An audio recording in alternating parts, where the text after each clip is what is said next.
Hey guys, Bolt here with SB Studios. This is going to be the very first summary video or lost pages here on SB Studios, because before it was Bolt Shooter slash Bolt Entertainment.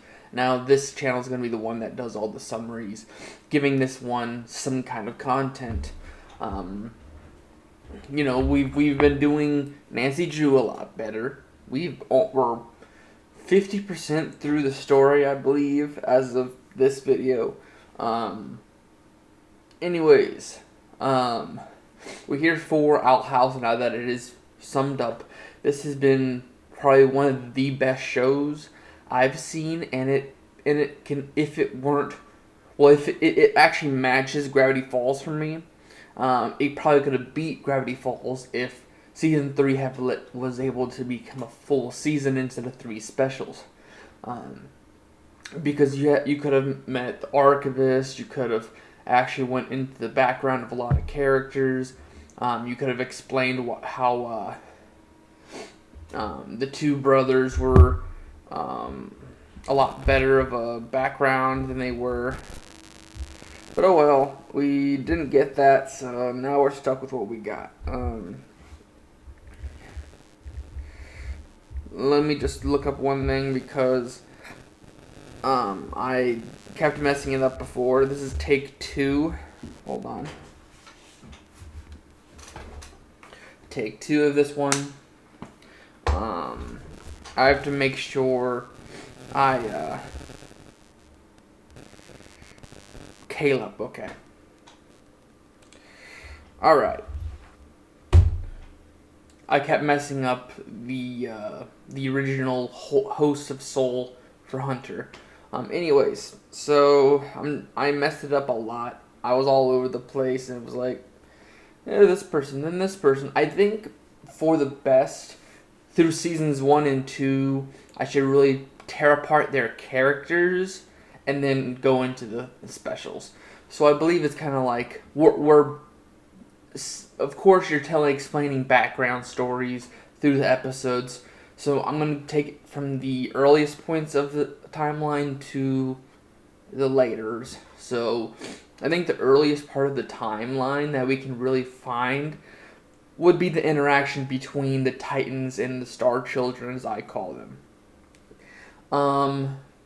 It is believed that basically those were the two oldest points, because if you think about it, Belos doesn't know what an actual Titan would look like. He only knows about the Boiling Isles had a Titan, and they live on it. So he never seen a living specimen to go off of. So, because he doesn't even know that King was one, so he can't be around when there was other Titans. So, the Papa Titan and their children, and then the Collector and his siblings, the Archivist. So basically, the Archivist and the Collector are like people from the stars that are basically like galactic, not omnipotent beings, where the Titans are probably the same level, but they're more beast than these deity kind of forms. And they're basically the original / kings of the demon species, which is kind of just the Boiling Isle / Demon Realms version of nature. Basically, we have squirrels and all that. They have demons that are just different types. Like, this is a house demon, this is a bird and a wolf demon. Basically, it's just they're mutated versions of things that would have been here. But anyways, the Titans and the Star Children. So basically, the Archivist kind of didn't want to play around with the Collector, so they sent them down to go play with the Titan Children. They kind of have a thing where basically the Star Children are supposed to watch over things and kind of mess with them as if they were gods. And if they have a thing where if anything mortal wants to come by and try to mess with them personally and kind of interfere with what they do, it's scorched earth. They want to do scorched earth. So as they watch the Collector play with these Titan children, they start realizing that most likely the Collector's using his spells and it isn't interacting with Titans as much as they like. So this means that Titan magic does actually, it protects, and also the beings themselves don't get affected by Star Children powers or magic. I don't know what you can call them, but um, basically because there's this powerful beings that don't get affected by them, they fear their power, and they can't do anything about the Papa, who we kind of think is asexually producing. So there's no Mama Titan, there's just the Titan, and they take away the Titan children and give them to the other species of the Boiling Isles, we'll call it. And it's like a little subgroup of witches. There's a whole humanoid. Basically, they're humanoid, but they have pointy ears, and since they're in the same environment as the Titans, they kind of create. They evolve to have like a magical core, to have the ability to produce magic of their own. But they kind of, unlike Titans, where they're just naturally abilitied, witches have to learn by practicing and all that. Anyways, there's a subgroup that are kind of like the cult of Star Children, and they want to kind of sacrifice like Old Testament to them. So when they're given or find these baby Titans, they sacrifice them to the Star Children, and there is only one left, which is an egg, and the Titan goes to hide that one with a seal, a pendant that is left with him, and he seals away the Collector, thinking he's the one that's making his children disappear. And at some point, either the subculture of witches or the Archivists themselves come in and find a way to kill the Titan. And we don't know what fully kills him, but, well, not fully kills him, but we don't know what made him in the state he is to become the Boiling Isles. Anyways, some decades slash millennial pass, and witches start getting a culture. They colonize. They start building an actual economy and all that for themselves. It's kind of like a township kind of setup. Eventually, in our world, we have the witches' trials, which, quick history lesson and scientific facts, is basically this runs alongside the Black Plague. So basically, Black Plague was rats were carrying fleas that had a disease that would basically be like a you catch it, you die disease, and it wiped out a good chunk of Europe, I believe it was. And at the time, it was almost impossible not to get it because it was highly contagious.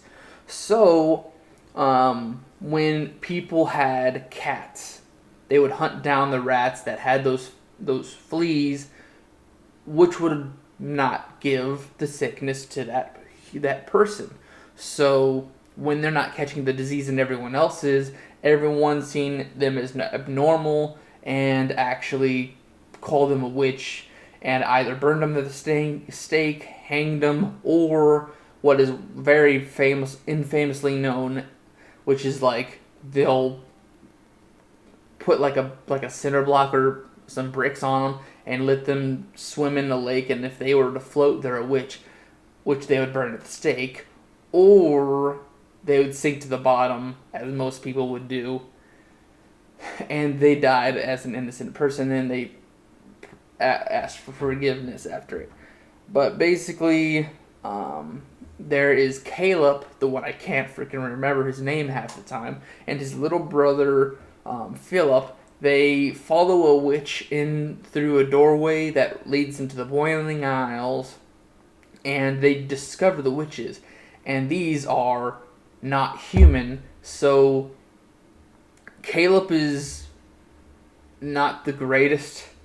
Like he's confused about them. Where Philip, because he's in the witch's trials, sees them as a blemish on all of existence. They should be marked away from all. And him and his brother, like, we need to do something about them, in case they do something to humanity. But of course, eventually through the years, Caleb actually starts understanding the witches, which is just they're a different culture of humanoid, and he starts slowly accepting them. Where Philip is not so accepting and kind of has that genocide kind of route. And when he goes to learn on how to do this plans, he sees that Caleb isn't going along with the plans anymore and has actually fallen in love with the witch. And he eventually kills him with a dagger in his sleep. But the thing is that we kind of notice, if you look in the background, that at some point he impregnates that witch. And little spoilers, we'll get to it. But basically, after that, then he goes on. Philip goes on his own, starts discovering magic, all these little items. He starts getting a little. He doesn't know what to do, so he starts doing some very not so okay practices, which is like there's palismen, which are basically carved pieces of wood, special pieces of wood that can, by the user, turn into a magical item that is also sentient. But you have to be like, for them to make a connection with the user, they have to have a dream, outspoken, and it is their true want in life. Like the best witch I can be, the best person I can be, that kind of thing. But anyways, he uses the magic from them to make, he basically devours it, and this makes his own magical core, so he can start producing his own magic. But sometime before this, he runs into some time travelers that teach him a language that the Titan kind of has out and about, and that only certain chosen people can find. And he learns about glyphs, which are basically the Titan's language that explains what every part of magic is. So just like this symbol's ice, this symbol's fire, and he uses all of it to eventually learn how to teleport into a particular location, and he is able to teleport into the Titan's head. He meets the Collector, who has been stored away from the Titan, which I believe was put inside the Titan's head. And he eventually talks to him, figures out what he can do. And basically the Collector has a spell that's known as the Draining Spell, which is basically, hey, I need you to get all these witches to represent every part of the magical language. And you need everyone else to kind of have that kind of same symbol, but you need for sure people to represent the sigils, and then everyone else can be marked by it. So you need your actual symbols, and then you have the people who hold the mark. And then you can kind of drain them of their life essence as it is.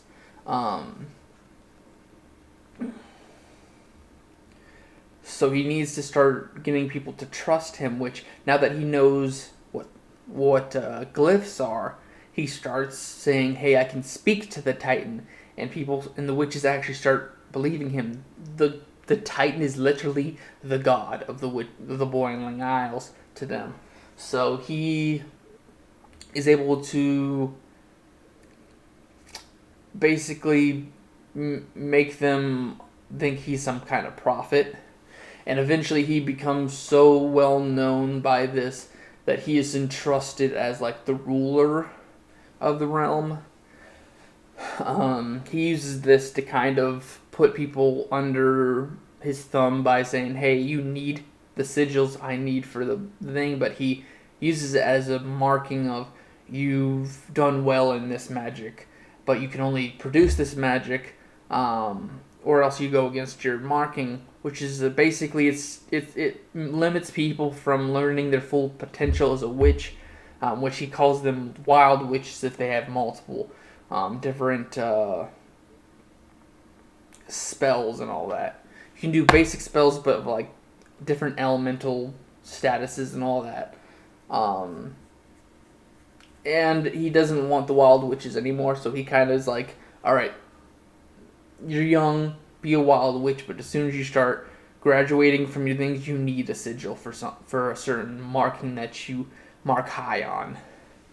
And this makes kind of a society to go based on. So, hold on, I gotta get some water. All right, so I was explaining the society of the Boiling Isles. So you have Emperor Belos is now his name, not Philip anymore. He basically makes a whole what they call the Emperor's Coven. Basically, he makes head witches, which are the owners of the actual symbol that it's going to represent in the draining spell, and he has those particular covens that are just holders of the mark, and they kind of make up their own sections. And he then has like the other societies where it's just like these are the trainees, these are the people that will kind of recruit. And then he also has, like, of course, there's a school known as Hexside. There's probably other schools, but Hexside is developed to be kind of like the Hogwarts of this universe. And basically they're trained to kind of see, once you all start outshining in a certain kind of magic, they start kind of pushing you for that kind of magic, and you become a holder of that mark. So you're ready for the draining spell.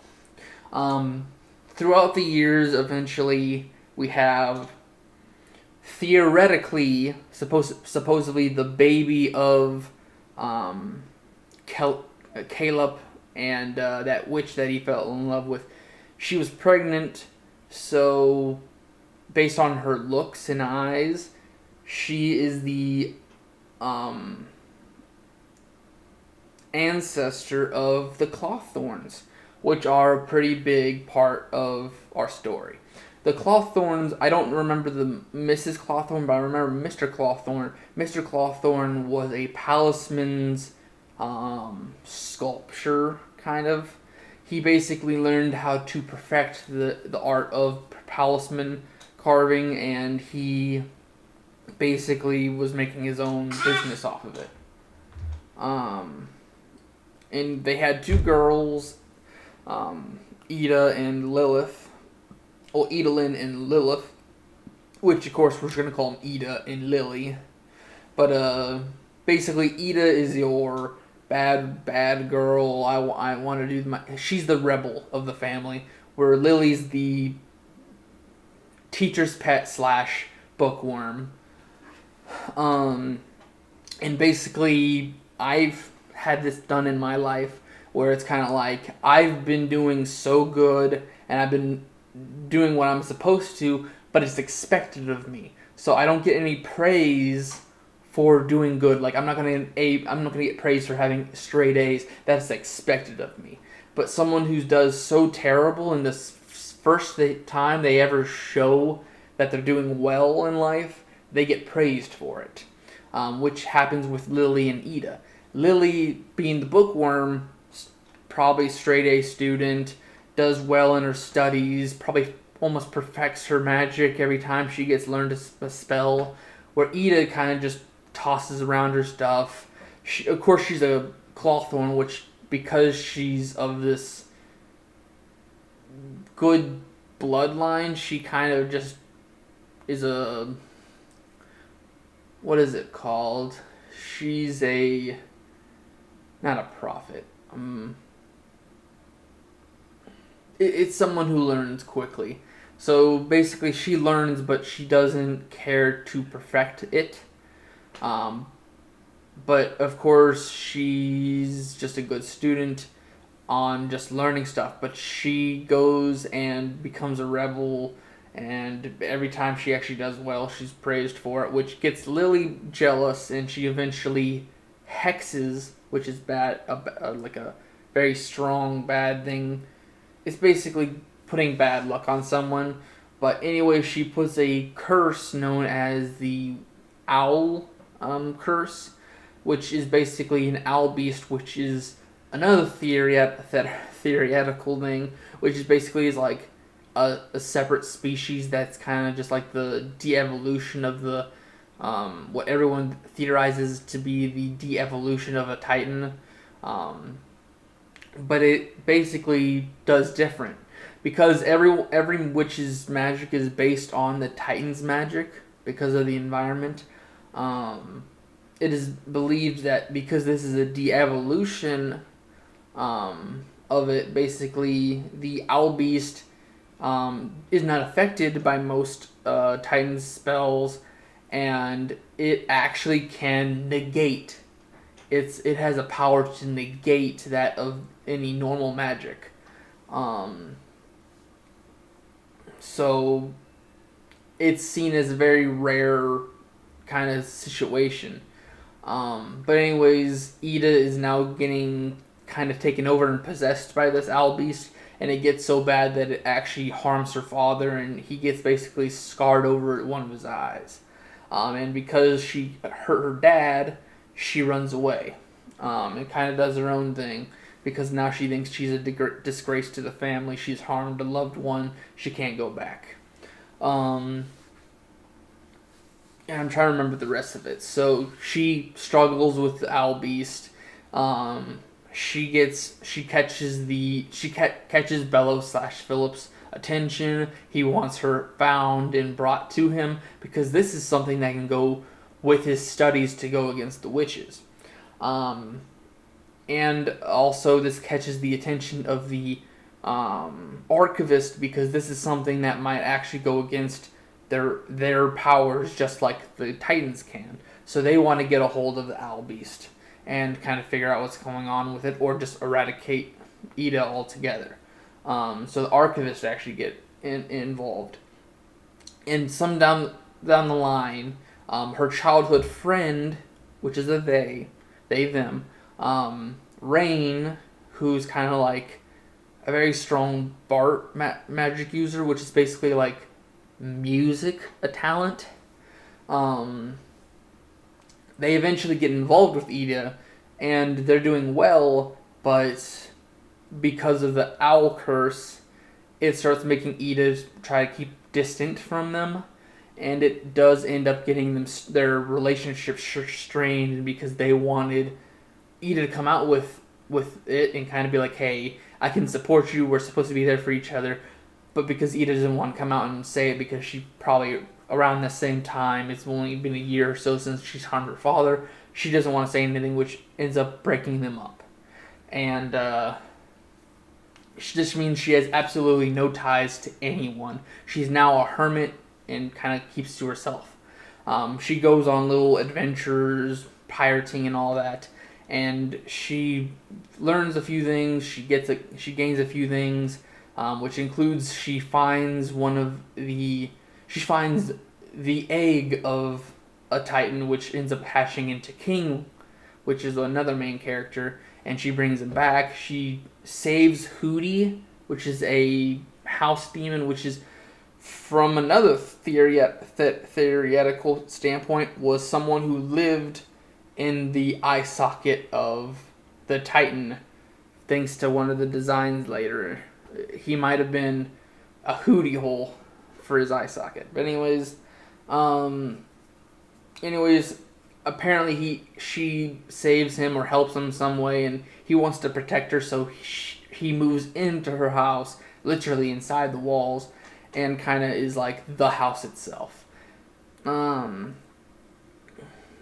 then she, along the way, found the door, which may have been owned by her ancestor that was the girlfriend to Caleb. She had the door that was opened by a key that contained Titan's blood, which I'll get there in a second. and it basically opened the door to other realms, which included Earth. Um, and she uses this to go to Earth, find a bunch of human objects, and sell it on a market. And this market, it's weird. It's human collectibles, and she makes up stories and sells them by whatever she thinks they are. And here's another thing, quick little canonicity.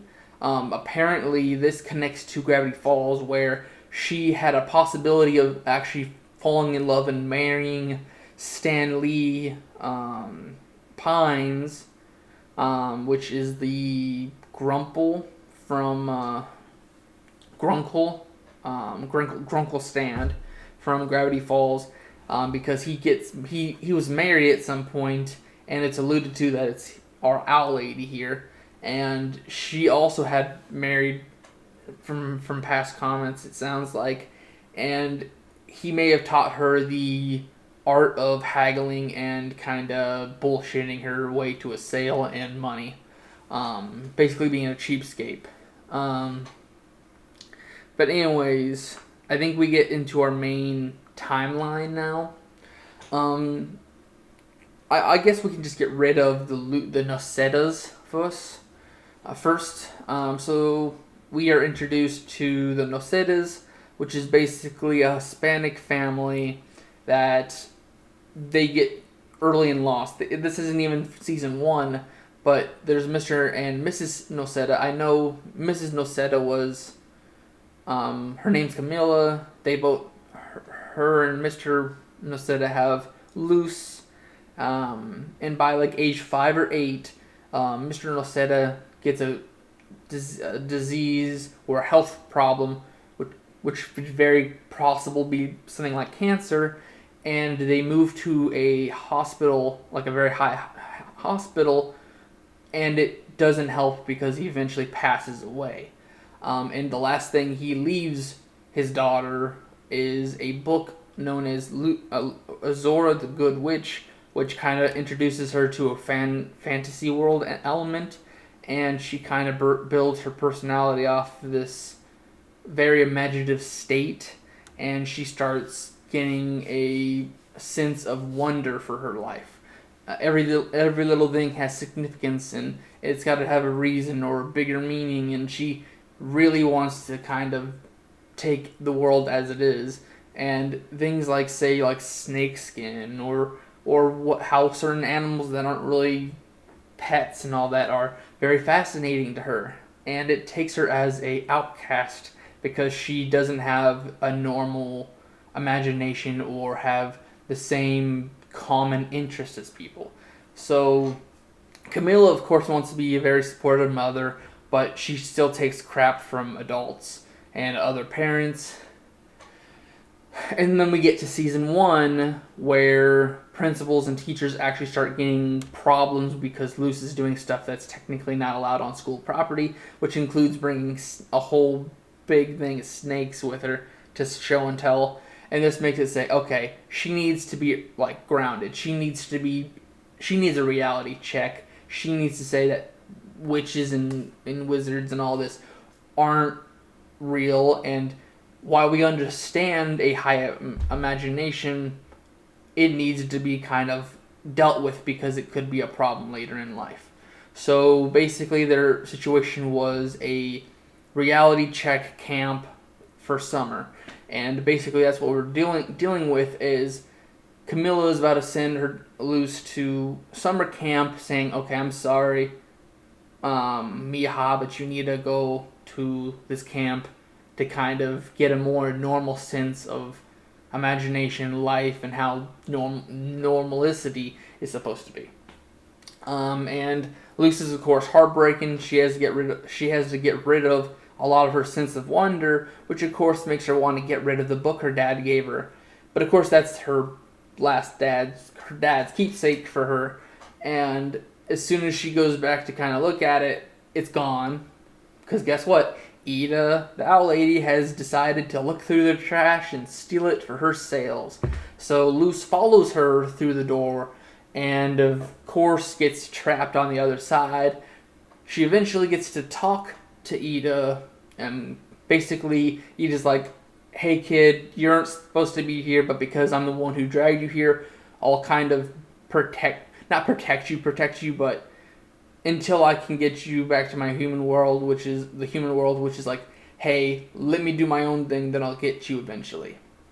Laziness and all that. Of course, Luce within a few days gets her sense of imagination and sense of wonder back, and she's like, this is a brand new realm with different species and different humanoid society. I want to kind of figure out a part of it. So basically within the summer that she's supposed to be at camp, she kind of takes over the life of a witch, but she doesn't have a magical core like the witches do, and it kind of gets her in trouble. She doesn't know how to produce magic. She goes to Hexside, which has been which isn't very accepting of her because she doesn't have that magical core. She's an outcast. She's the oddball of the groups. But she does make friends with Willow, which is basically just a very powerful plant magic user who basically, if she has well, I'll get to that in a second. And then there's Gus, who's kind of your illusion magic person. And his illusion magic and Willow's plant magic are very based on their emotions. So if their emotions get high with anxiety, stress, or anger, or anything like that, their magic explodes in potential, and it gets even problematic for something, say, like the Coven Heads, who have mastered and have actually become the most powerful users of those magics.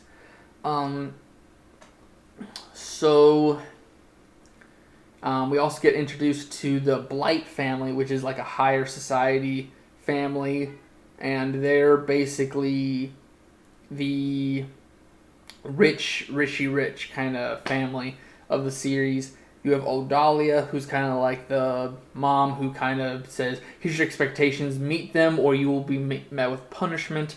There's Alador, who's kind of just the inventor, and he kind of just only cares about his inventions and the studies of the demon beast kind of species.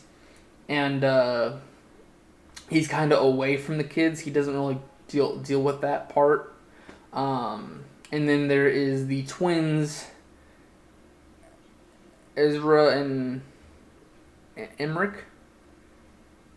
Amira and Emmerich, I believe. I don't know. I can't remember the names. They're background characters, anyways. But they're kind of Fred and George of this universe. They're Fred and George Weasley from Harry Potter, but Owl House. And then there's the youngest, which is Amity, which is the same age as Willow, Gus, and Luce. But she's kind of your teacher's pet, who also wants everything to be the way it's supposed to be. So now you have a human trying to be a witch and try to make mockery of their sense. And basically, it gets her very angry, and it also makes her kind of pop out of her top student kind of look. But anyways, that's your kind of main characters to set it up, because I have to try to make this quicker. I wanted to do this in less than an hour. So you have Ida, who's this cursed owl curse. You have King, who's the last remaining Titan. You have Hooty, who's just been a person who's been saved by Ida, who might have been a part of the Titan before he died, and then because Ida protected him for some reason, he started protecting the house. There's Luce, who's just a normal human girl who had a very fantasy kind of leveled mind, who came over to the Boiling Isles and started to discover everything there and wants to become a witch herself. There's there's Willow and Gus, who are just very powerful illusion and plant users who are kind of your outcast because they don't take a normal sense. They're very positive people, so they do have friends, but they're not very popular. And then there's Amity, who is the popular one, who's just a high society rich girl. And that's the start of their characters. Let's start with Luce from seasons 1 and 2. Luce starts learning glyphs, which is basically the Titan shows her the language of shows Luce the language of his magic, and this allows her to basically draw sigils to make her magic. She can't produce her own magic, so she uses the magic of the Titan to produce the same thing that a witch can do. And then basically this makes her learn stuff. She gets into a fight with a few of the coven people. She gets in kind of in it with Amity because there's this very powerful / top student who's wanting to outshine everyone, and then there's this human who's quickly learning stuff. But eventually they get on good terms, and Amity understands that this person has aspirations that I have, and I don't want to block someone else because that's just me putting someone else down, which you're supposed to do, people. You're not supposed to put people down and try to get yourself on top. You're supposed to bring people up so they can bring you up higher. Anyways, eventually, I think we should probably explain Amity as well. Amity doesn't have too much character. She kind of just starts slowly having a crush on Luce because now she's seeing what kind of person Luce is and falls in love with that. And she starts losing her professionalism. And I guess I should also mention real quick, Jesus, you can't explain the children. The children are the hardest part to explain because they're all intertwined with each other. Elston, Gus, and you can kind of just say Hooty is your humor character. Gus is kind of your human character, but he has a very obsession with understanding human culture. That is basically what it is. A season 1 and season 2 is getting a higher understanding of humanity. Willow was basically the positive person who gets bullied because she doesn't have popularity status or wants that, to outshine everyone. She isn't a snoot. I would like to call him. Anyway, she used to be friends with Amity in their childhood, but because Amity is a high society, her mom wants her to be with people that actually have that same high society or very, very popular or very straight A student or a very powerful person. So she tells Odalia forces Amity to stop being friends with Willow to get Basha, who's like the jock of the school, but she's the bully of the school. So it puts her in a bad light, but eventually she starts getting back with Willow as a friend, starts falling in love, and actually does eventually get in a relationship with Luce. And basically Amity is trying to be her best person outside the shadow of her mom and dad, and tries to be her own person, but still meet those expectations of what she's wanting, what she's expected to be, but on her own terms. And then Luce becomes a better witch as she learns these glyphs, understands how to combine them, how to use them in actual combat. And she starts understanding the nature of the Bullying Isles. And with Ida's help, is kind of like her the teacher, explains how everything works in this universe, this realm, and then actually kind of clashes with the ideals of Belos. Basically, he does learn at some point before the series that Ida has the doorway to humanity, and he wants that doorway to get back to his realm, but after he kills all of the witches. That's another reason why he wants Hut down. And basically, I think that's all of season 1, is just he's able to find a way to get a hold of Ida, using her sister, who's the teacher of Amity at the point, and she's a coven head at that point, and she's kind of like the left hand man of Belos. But anyways, he uses the sister to get her riled up, turned into the Owl Beast. And because the Owl Beast is anti-magic, it deals with the core, her magical, Ida's magical core starts to kind of be affected by the Owl Beast's presence. And it eventually during the fight with Lily, loses the ability to use magic. And she's able to turn into the Owl Beast. She loses the door. Luz, coming to save Ida, destroys the door to avoid Belos from obtaining the ability to go into the human realm, which means she's stuck now. So that's what season 2 is about. Is Belos can recreate the door, but he doesn't have the full means because Luz has the key, which holds Titan's blood that opens the door. And through studies, she understands this a lot better. And I believe either this is the studies of Belos himself or the studies of his older brother, Caleb. Speaking of that, we start learning from season 2 of the Golden Guard, who is the right-hand man of Belos, who turns out to be a reincarnated version of Caleb. Basically, after he killed Caleb, sometime after that, after he started getting into the witch's head, that he's some kind of prophet, he learns of Grimwalkers, which is basically you can put the soul of someone into a body of like a homegrown body, kind of like Don't Go Into the Basement from Goosebumps. And basically he makes his own body for his brother and puts the soul of his brother in it. And basically throughout the ages, Golden Guard after Golden Guard, either they find out what he did, they step out of line, they don't agree with what Belos wants, he kills them and then makes a new one. And we are on the current incarnation, which is a teenager, same age as Luz, or a little bit older, and he has different aspects, and he's so far from what Caleb used to be, because every time he remade it, it kind of took a part of his self away. Caleb is no longer there. It is just a brand new person. It's basically a full-on reset of a human person. It has his looks. It has probably his soul and DNA, but it's not him anymore. It's a complete different person with different experiences at that point. And of course that also makes it kind of problematic because now there's him out there. His name's Hunter, by the way.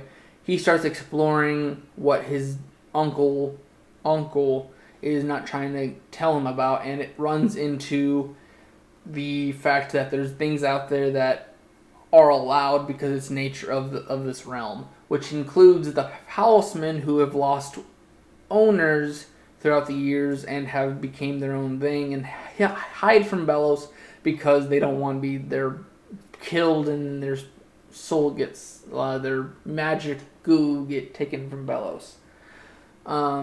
He runs into Flapjack, which is a cardinal palisman, but it has the soul of the witch lover of Caleb in it, and she becomes a guide to him on how to actually be an actual good person, and kind of points him to the mysteries of his background. Anyways, in season 2, Willow and Amity bury the hatchet. Belos is rebuilding the door, trying to get a hold of the key or some Titan's blood to get back. Luz is trying to build a door / find out how to intervene the key they have. Her and Amity do get together in that season. Gus still is fascinated with humanity. Ida's got no magic now, so she's got to try to do with what she is. She starts making peace with the Owl Beast and actually learns Harpy Ida, which is bird / humanoid. King starts trying to figure out his background, where he came from, what is this symbol that is on him, and he recognizes that he's some kind of demon, but he doesn't know how to produce his own magic or anything, which he learns that he has a very powerful magic after he screams and is met with a howl beam. And now everyone's kind of getting to their better selves. I'm trying to think. Odalia tries to interfere with Luce and Amity's relationships. Um, Eventually, they find Philip slash Caleb's studies, and it's like, oh, so Titan's blooders are key. They go looking for it and find fake and dried up Titan's blood, and which is kind of like the veins of the Titan. Um, and it's realized, thanks to Golden Guard slash Hunter, that the key has the Titan's blood in its eye, and Amity and him fight over it.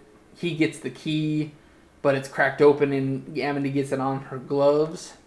And thanks to that, both Bellows is able to start working on the door, but just needs to do the draining spell, and Amity needs and Amity just gives her gloves to Luce to kind of get the door working, which, because it's partial blood,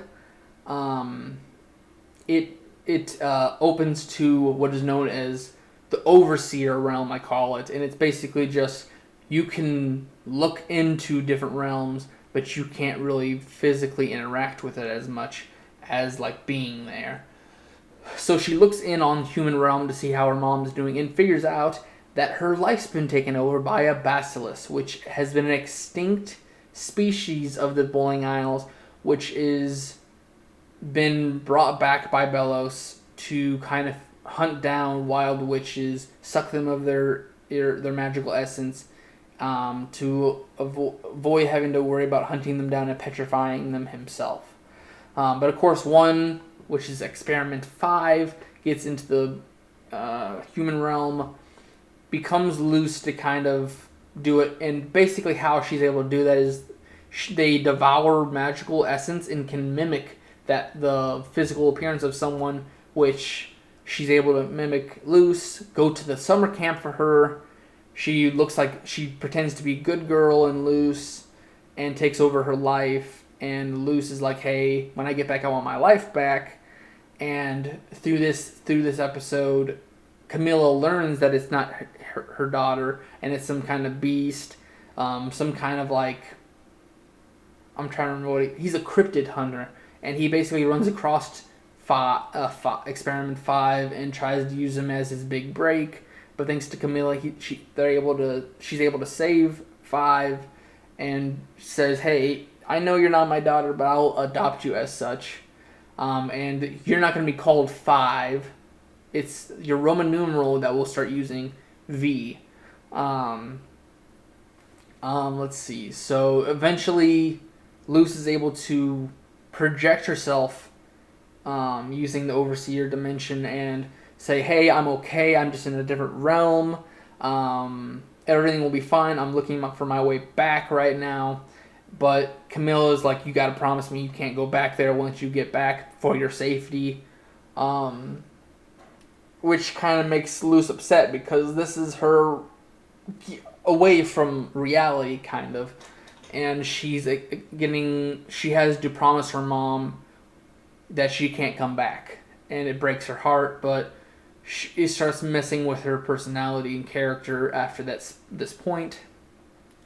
But like I said, now that Bellows has the Titan's blood, now he just needs to set up for the draining spell, which means he needs to set up for the Day of Unity, which is basically setting up for the spell.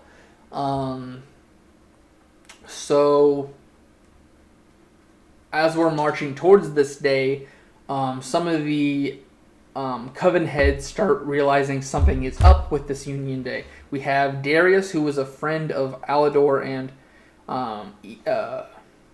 Odalia during the childhood days of Ida's childhood at Hexside, but because he's an actual good abomination user, which is basically summoning magic, and like Clayface kind of magic, he's able to actually like transform into an abomination himself and make him very strong in physical combat. And then let's see, there's a wolf, I can't remember, I think he's just got like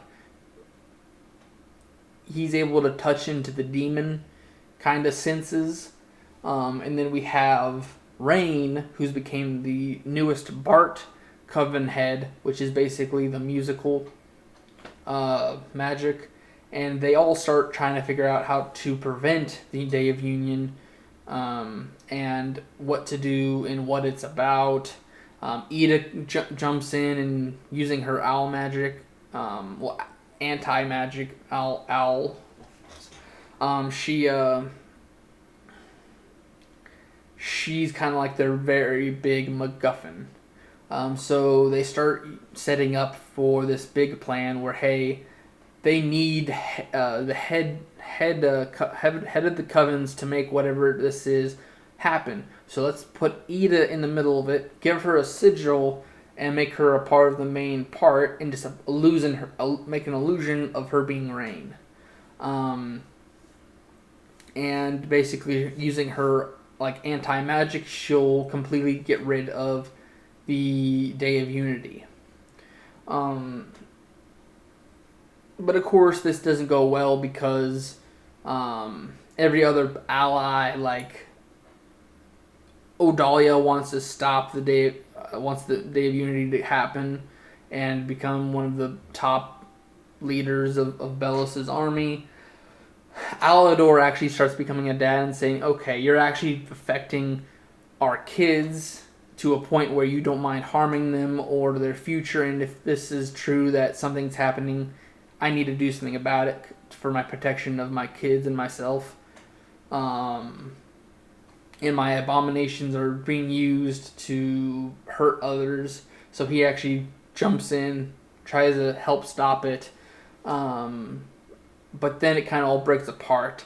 Basically, it is found out that the Coven heads are betraying the Coven as itself. They find Rain. They're able to remove Eda from the equation, and the draining spell happens. Eda loses a hand, and everything's happening. Belos is about to leave for the human realm for everyone to die. And then as all the kids start coming in and trying to stop him from going to the Earth realm, King comes upon the collector that Belos recently ditched into an abyss and frees him. It's explained what happened between the Titans and the collector a little bit. And then basically the collector now has a best friend, and King stops the Day of Unity from the draining spell from happening, so everyone's harmed but not dead. And he basically splatters Belos against a wall, which kind of just it doesn't kill him, but it makes him such a state that he's very vulnerable. He's very weak to other people, but he still runs into the human realm. The collector starts wanting to play a game on a deity level, so he takes everyone from the Day of Unity along with King and tries to make a game out of it. Everyone around the bowling aisles goes into hiding. They get found, but the only people that are okay are the Hex side students and some of the teachers, but the teachers save the students at one point, get captured themselves. Basha's sports team gets captured, except for Basha herself. Every one of the kids, including Hunter, run off to the human world to get away from the bowling aisles. They get stuck there. They run into Camila and V. They kind of have to live there for a few months, have to figure out what they're going to do. Luz has to go back into human society. Kind of be hard that she's kind of the reason, because then it's realized through season 2 that she was the time traveler that gave Philip the glyph knowledge to start everything. And then it's also the fact that Hunter became a recent friend of everyone, and he's not an actual witch or a human being. He's a Grimwalker. So it's kind of like Luz and him are kind of very scared about giving this information to people. It's kind of like sped through during the first special, where Belos is around trying to suck energy out of animals and all that to stay alive. The kids are starting to realize that he's still out there. Eventually, they come upon Halloween, which runs into a setup of a kind of history lesson about the brothers. They were kind of like the Lois and Clark of this universe and of the town. They're kind of like the founders of the town, weirdly.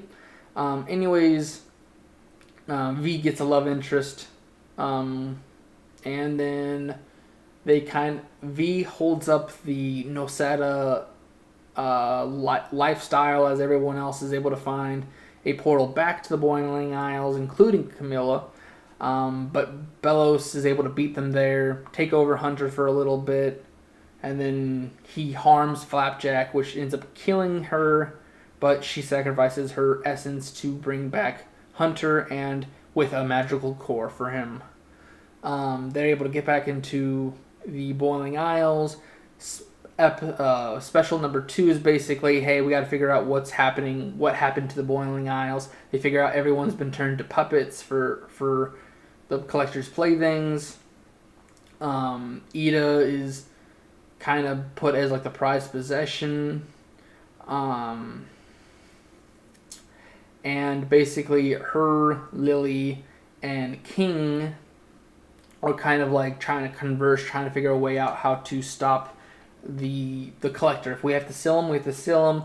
If we can actually talk him into being an actual like moral person, we'll try to do that. King is trying to be friends with him actually. Luce has a palisman, but it's only an egg, hasn't hatched yet. She learns through this episode that she wants to kind of be understood, and this makes it to where she can use the palisman, which is a snake shifter, which is basically, hey, you had a theory of what Luce's palisman is going to be. It's everything but the bat and the otter. And then, so she's got a staff, which means she can produce her own magic ability.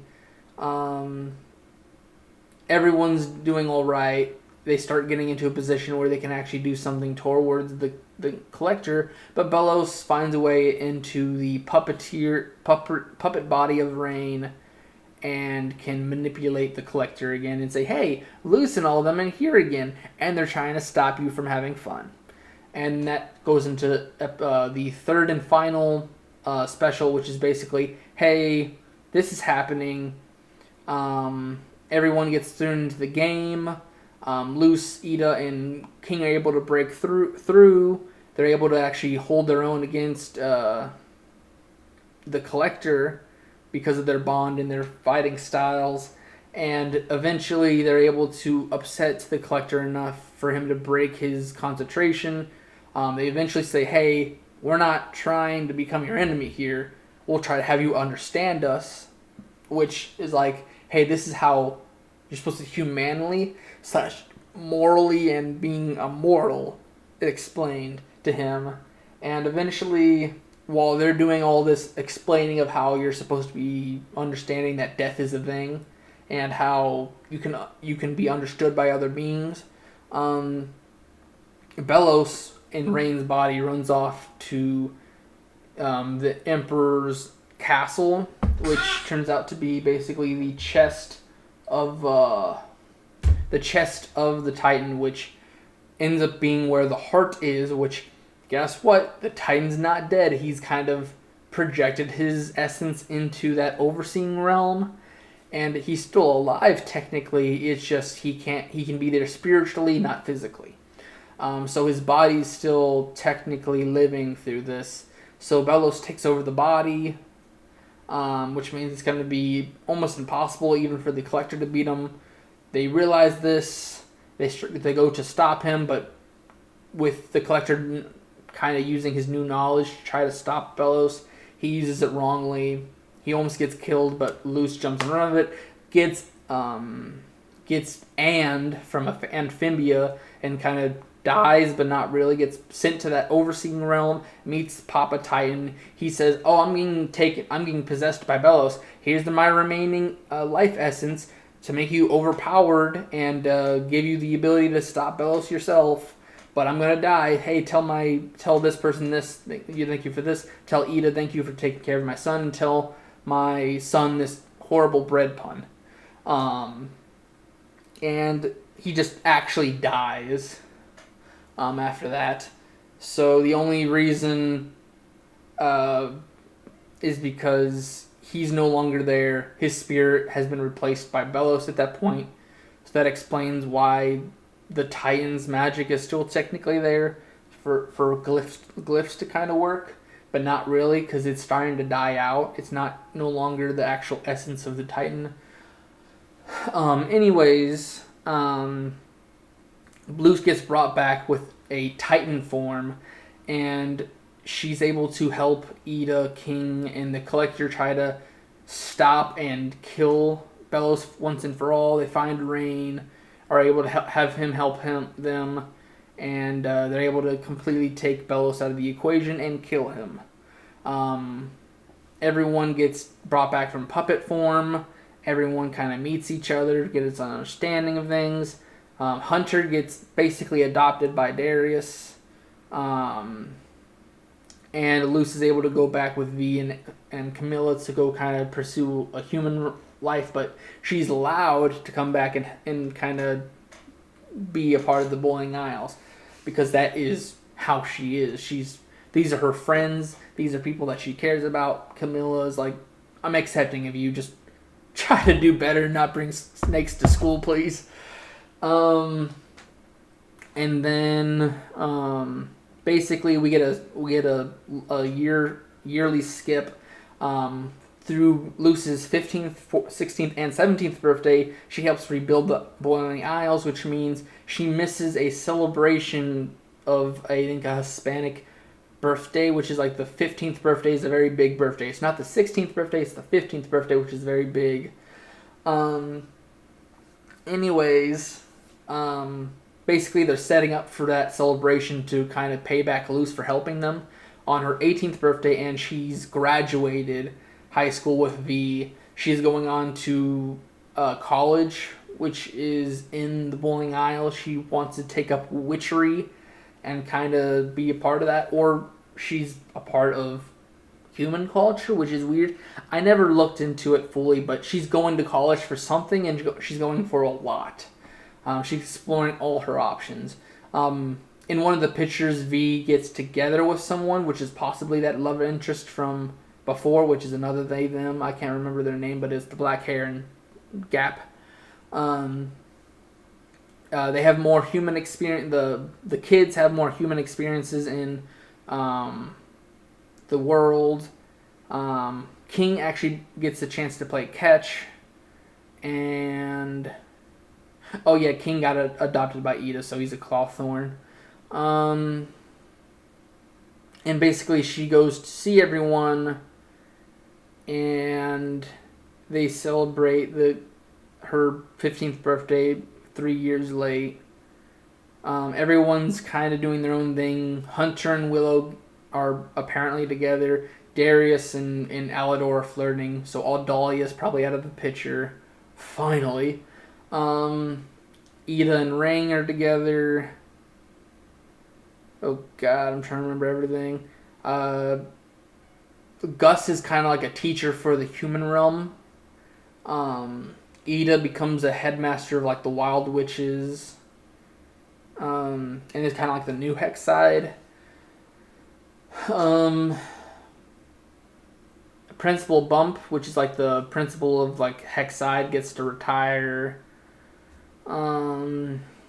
Lily gets cursed with the owl curse herself and gets the harpy form herself. Hunter gets to be an apprentice to Mr. Clawthorn and learns how to make palisman, which include his own blue jay to replace Flapjack. All the kids get a tattoo of Flapjack, and they make a grave for him, her, or him. It's weird. It's a boy palisman, but it's got a female soul in it. Or it could be Caleb, actually. It can be very much... That could be Caleb, actually. Which is weird. Then... Trying to remember it all. Thanks to King being older at this time skip, he starts being able to produce his own Titan language, which means glyphs are able to be used again, but with a different signs. And I think the only other thing we kind of see is that they're trying to remove the sigils from the draining spell to kind of forget about that era of time, and the Emperor's done. Like, there's the Coven leaders and the Coven heads that are still trying to get the Emperor thing to continue. They're just disbanded a lot, like Empire from Star Wars. But anyways, they're able to remove it thanks to healing magic and a device that Alador makes. And that's kind of it. Anyways, that's it for this video. I'll talk to you guys in the next one. Bye-bye.